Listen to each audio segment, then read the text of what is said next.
Hi, everybody. My name is Madeline Frankel, and I am a high school counselor. And here are the answers to my question.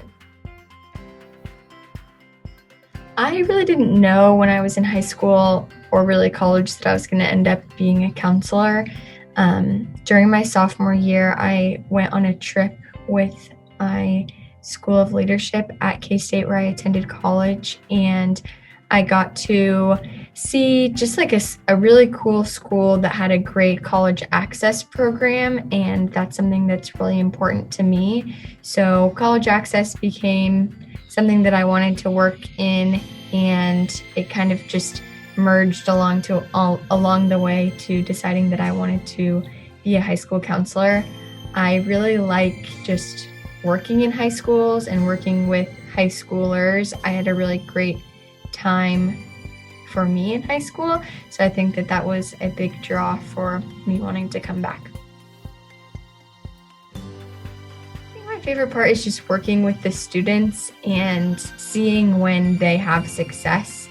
I work with a lot of kids that struggle, whether it's academically, social emotionally, just because being a teenager is hard. So being able to provide them resources and then see them have success makes me feel like I'm doing okay. So I think that's probably my favorite part.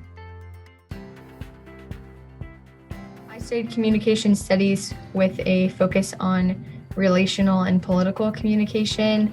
I originally wanted to be like a political consultant or work on campaigns, but obviously my mind changed. When I started college, I studied public relations, and I didn't love it, but I do really like talking to people. So I honestly just looked through the majors list that K-State had and found things that looked interesting to me, and that's how I found political communication, because I was interested in politics and I did student government. So those things kind of led me to political communication, and then once I got into those classes, that's where I learned about the relational communication. So I just put those two things together, and it worked out. I was working as a college advisor before this, and I had a really good relationship with the counselors at my school, and the school that I work at now is in the same district. So when there was an opening here, they encouraged me to apply, and I luckily got the job. I think to just know that it's not a quick path to being a school counselor. To be a school counselor, you have to get your bachelor's degree, and then you have to go on and get your master's after. And usually people work in some capacity while they're getting their master's degree. So I guess if what you're wanting to do is school counseling, try and find a job after high school that can align pretty close with counseling. I know a lot of people that eventually want to do counseling start out as teachers. So that just gives you a good opportunity to be in the school. And I also did do teaching for 2 years before I started doing college advising. So just make sure that you know that you will have a career before you're a high school counselor, and that it takes a couple of years to get there, but it is really worth it.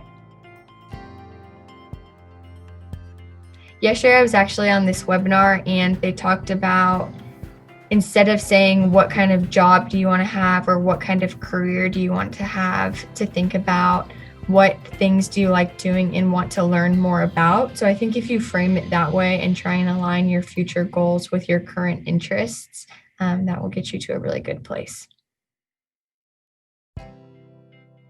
I had a lot of really good opportunities in college, and I think that those came from me just being around and being really involved. So I got to go on a couple trips with the leadership school, and that is what helped me figure out that I wanted to be a counselor.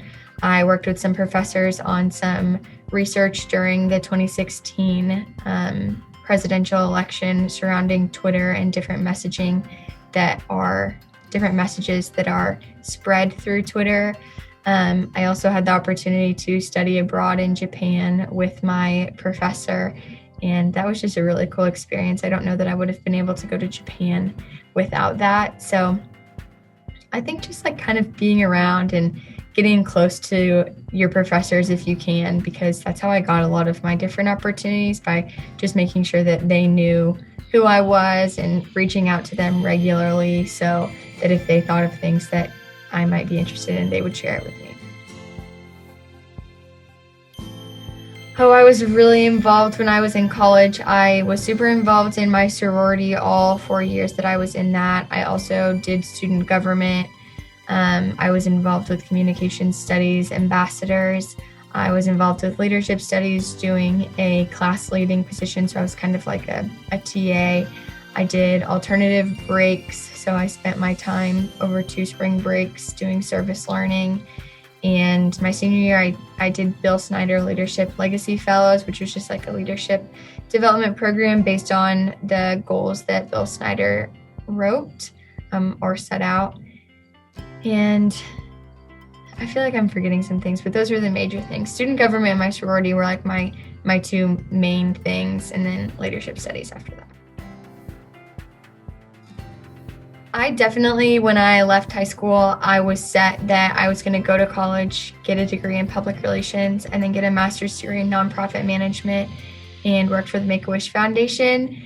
And though that would have been awesome, and I'm sure that I would have really enjoyed it, I think that it's really important to be open to allowing yourself to change and develop as you have more exposure to things, I guess. So I think that I could have gotten to where I wanted to be quicker if I would have followed my gut and allowed myself to mold into the person that I was becoming in college. And something that I wish I would have done in college is I did get to study abroad, but it was just like a 2-week program, which was awesome. And if you don't love travel, those are great opportunities, because my professor was with us. She took us around to all the different places, and it was just like a crash course in intercultural communication in 2 weeks, but in Japan. But if I would have had more time, I wish I would have spent like longer doing a study abroad trip. I don't know if like a semester or a summer, but I really like traveling, so I feel like that was a big missed opportunity for me to like live a semester in Europe or something like that. So if I could go back, I would have added that, I think, but there's nothing I would want to take away, so I don't know.